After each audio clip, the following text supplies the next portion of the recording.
So first time reviewing an A24 Studios film. So what's my opinion on the studio? Maybe. Honestly, if you asked me the same question about what I think about A24 a year ago, I would have said that is the worst fucking company in existence.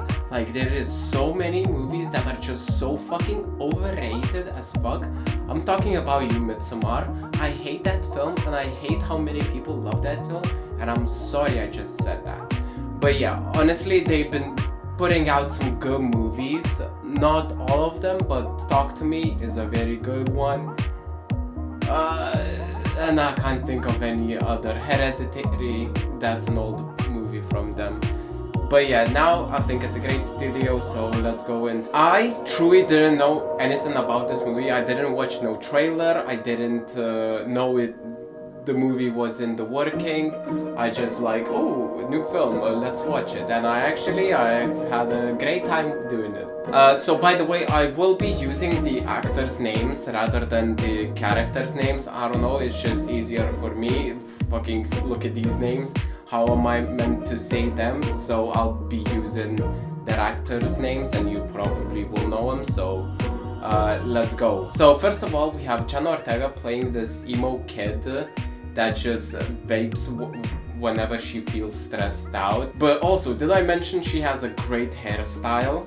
And also she has a dad who's played by Paul Rudd, who is business-focused man. He's a lawyer, and they're going on this trip for business, specifically for him, and he puts his work as number one rather than his kid. I really love how the relationship between them is portrayed in this film. Like, it gets a good balance between, like, well, they're parents and kids, so they love each other, but there is this kind of tension that, like, they want kind of different things in life. And from Paul, we see a lot of, like, kind of hints and stabs in, like, in his perspective, how he thinks he's the good guy, but from her perspective, he just seems ignorant.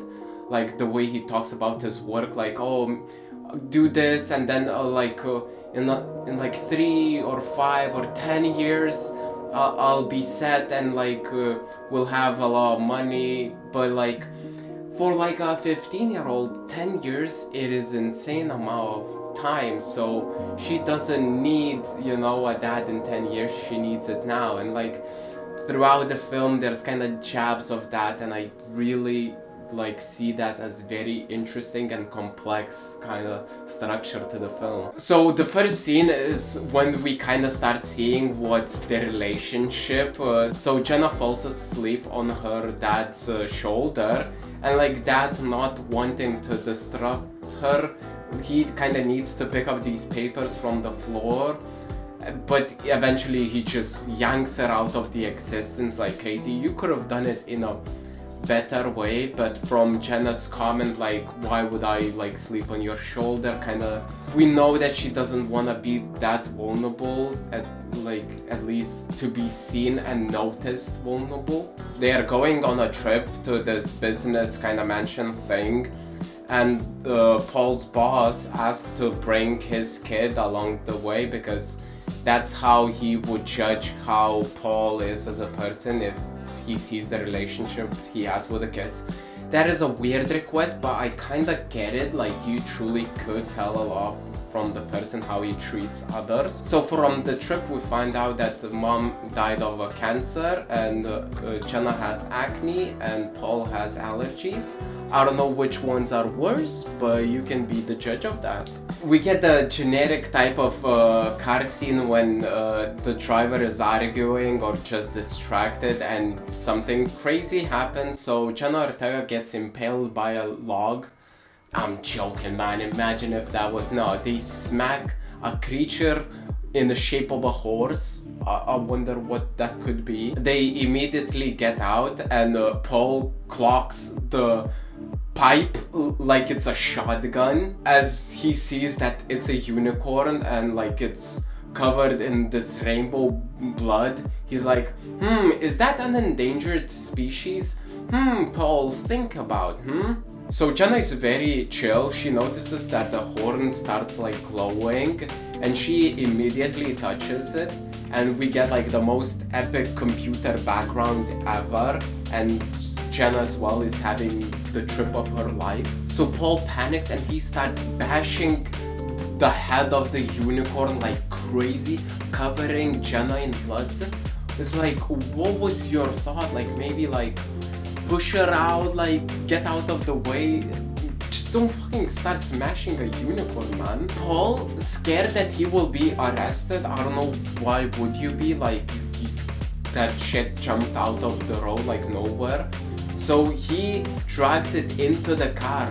Why don't you just leave it in the woods or something? Like, what was your like thoughts going on? Like, you're gonna bury it later? Like, your car is smashed up from the animal, so like people will like kind of look like, oh, what's happened, and then they will see that inside there is a huge goddamn horse. We arrive at this millionaire's mansion that looks something out of like a Hitman game, especially with all those NPCs running around.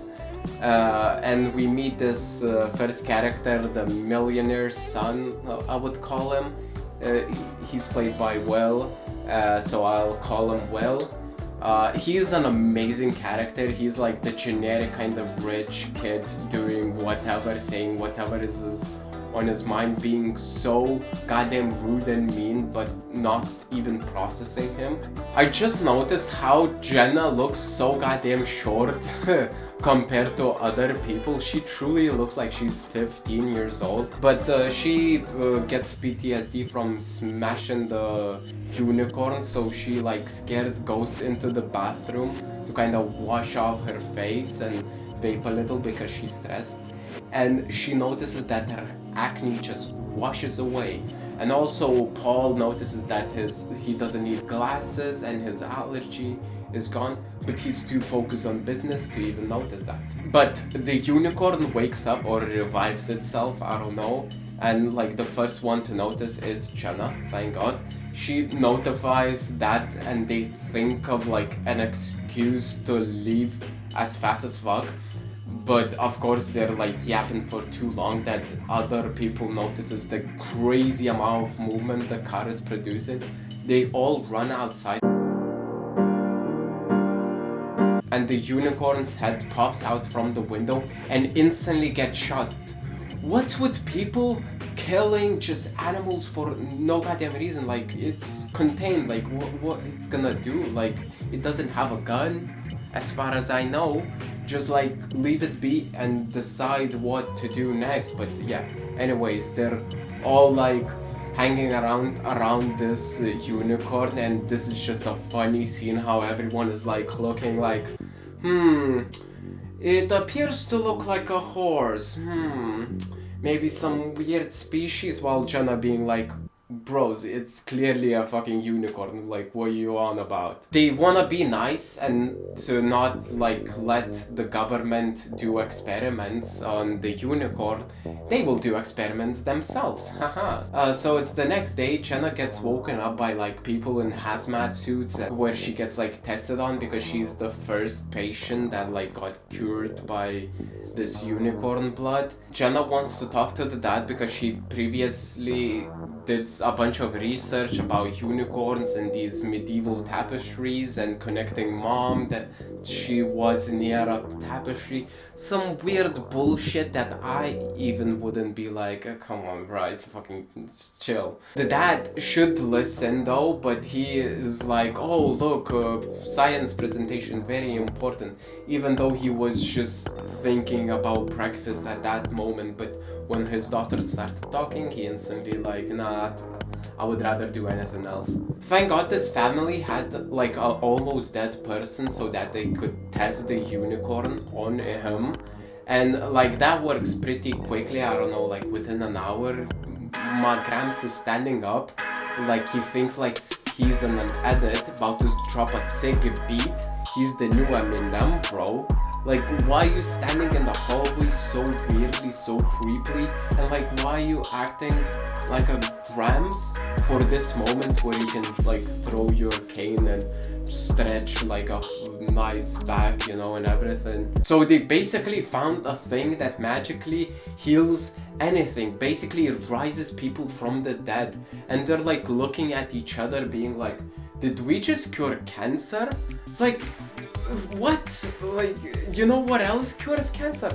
Death. It doesn't mean it's a fucking cure, you know? They're like, oh, top 3 diseases cured. It's like, no, I think those 3 other diseases as well got cured, man. And they're like, ooh, I don't wanna get my hopes up. It's like, look at him. He was on his deathbed, like, telling how much, like, he give money.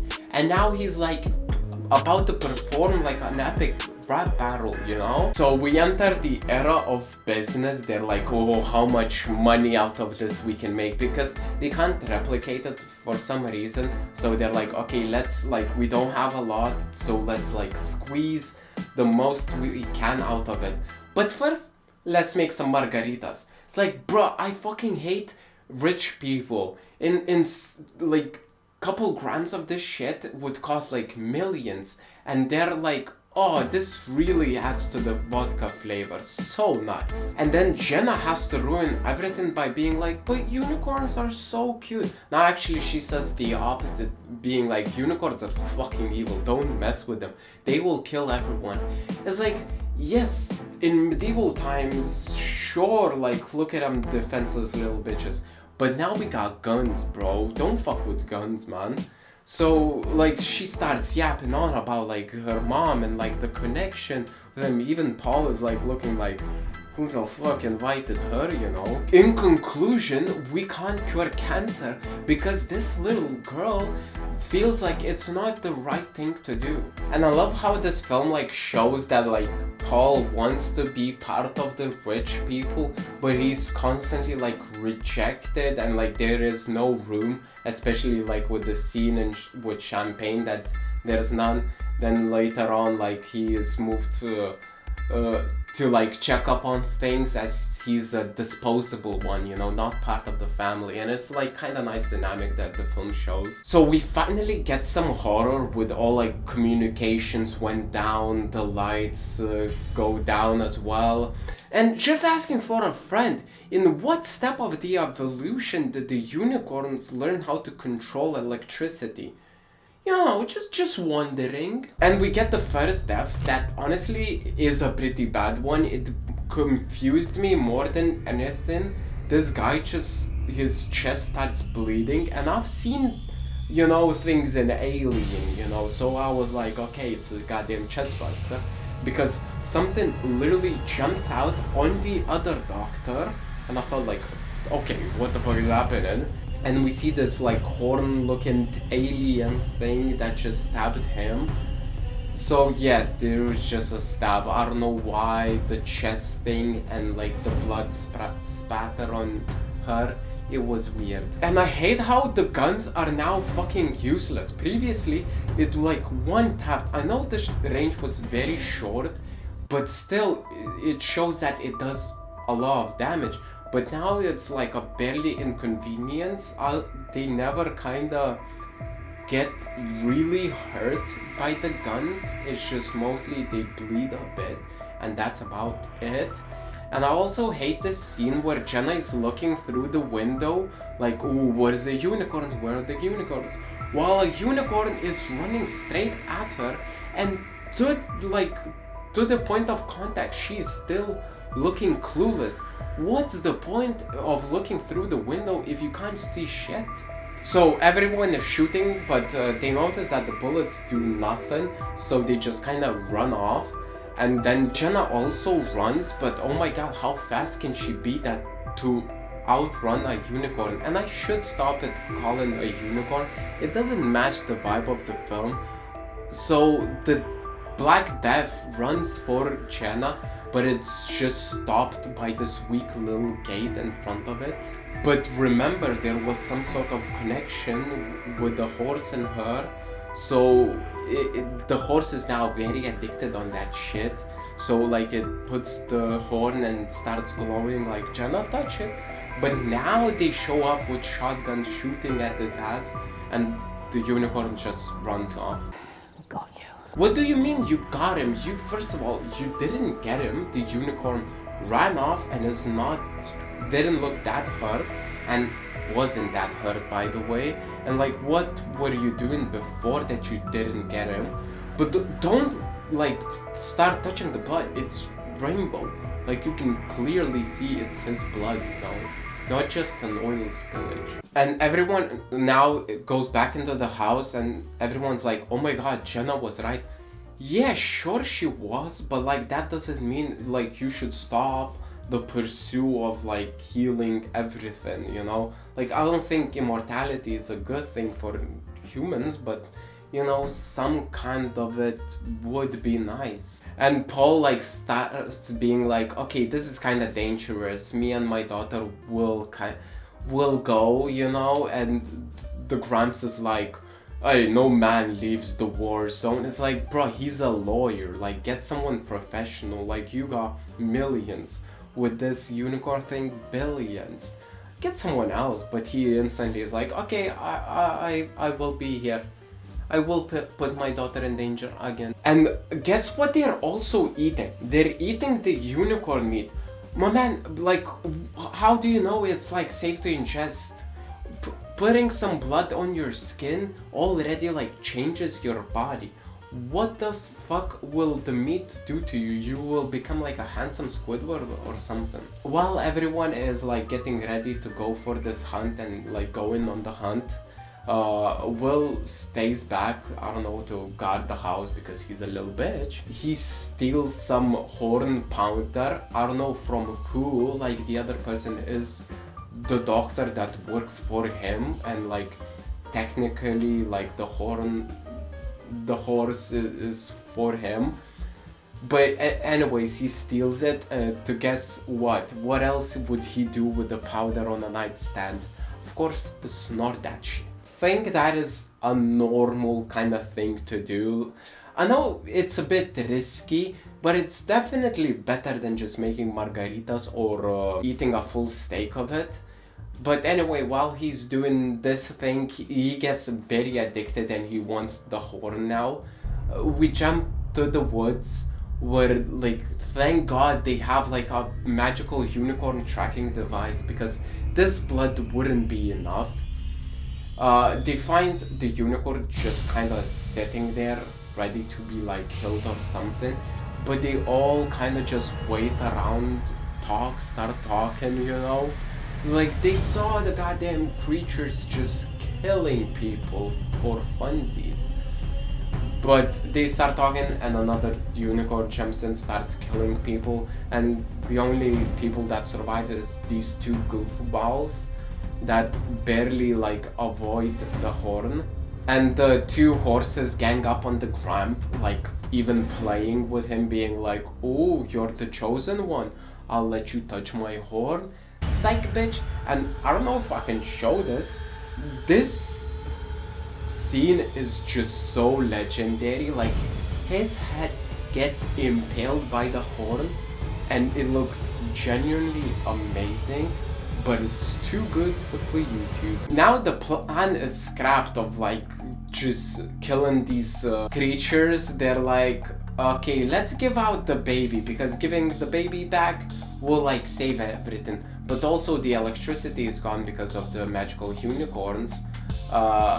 Their gate can't be open and they can't leave themselves or even the horses. So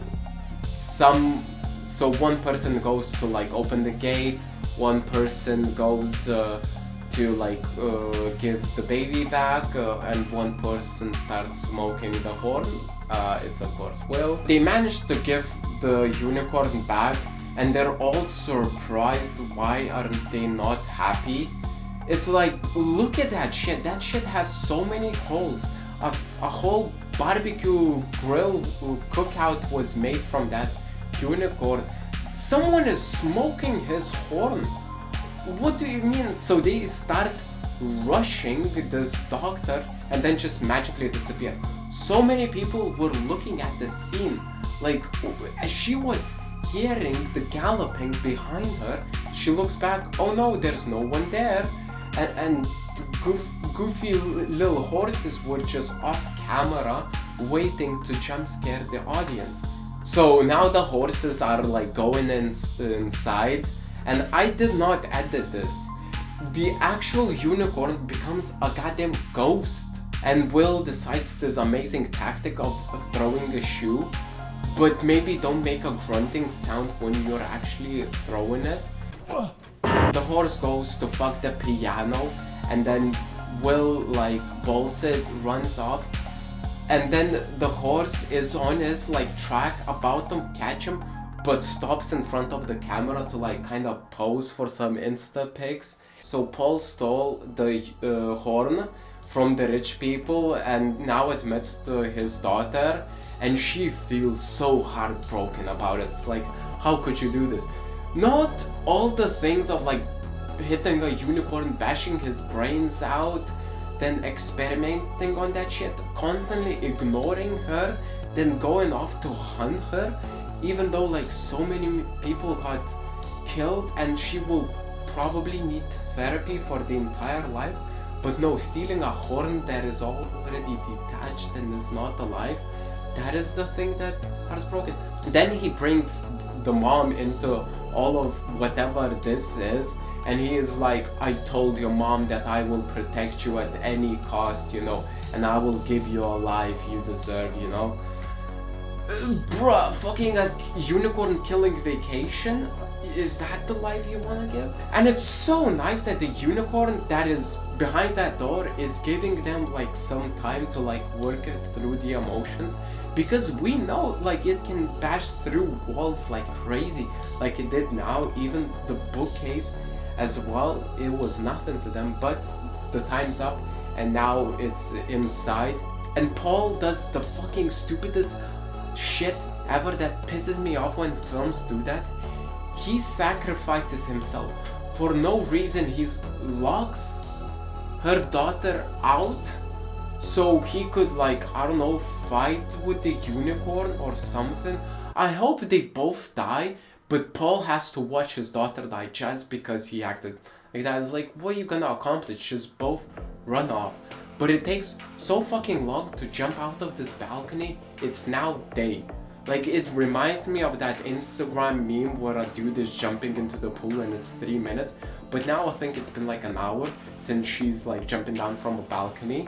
And poor Paul is running with a unicorn for an hour. I don't know how the unicorn has not caught him. Jump back to Will. He snorted so much of the unicorn horn that now like he sees the entire thing that he needs. He needs like a pure-blooded, like a virgin a girl that would mesmerize the unicorn so he could capture them.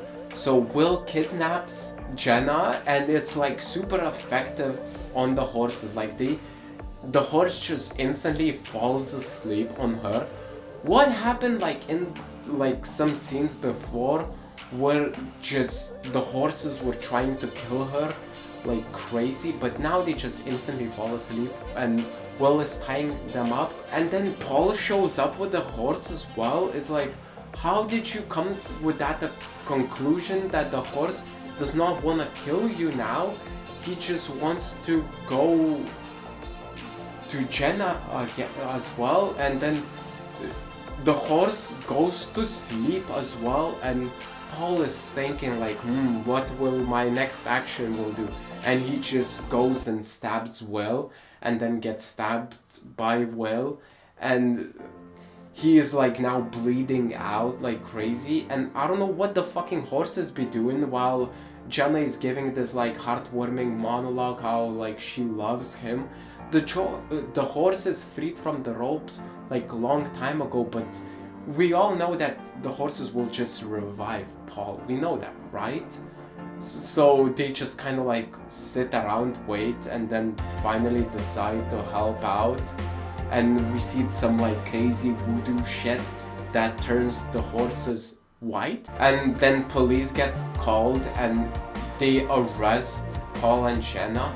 It's like, really? Like, look at the bodies. They're like, they haven't been killed by humans. And also there should be cameras or something. And you think it's the end of the film, but no, they're still like getting driven to, I don't know, a prison or something.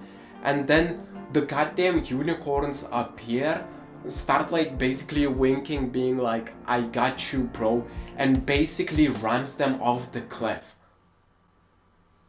I think they just killed them. So yeah, that's the end of the film. I genuinely really like this film. I think the creators perfectly nailed the balance of the approach of the film. It's like, okay, you're talking about like killing unicorns, a horror film about unicorns. It's not gonna win Oscars, but it's still an idea that should be approached seriously, and they truly like tackled interesting topics, and it genuinely, I wouldn't say it was scary or anything, but like it worked what it was trying to do. The comedy actually, like I didn't mention, but it is, a lot of it is comedy, but it's so not upfront in like basically winking at the audience, being like, now laugh because we put in some work into this joke. It is kind of just from scenarios, from actors being like stupid, goofy, but actually real, and genuinely like the casting was nailed. It didn't feel like, oh, just throw in celebrities that would bring attraction to this film. It is genuinely, I think everyone works perfectly, and I couldn't disagree more with the rating on IMDb. It is that I noticed that it's usually like 1 point lower than my opinion, but come on, it definitely deserved. But yeah, that will be it. Thank you for watching. Bye bye.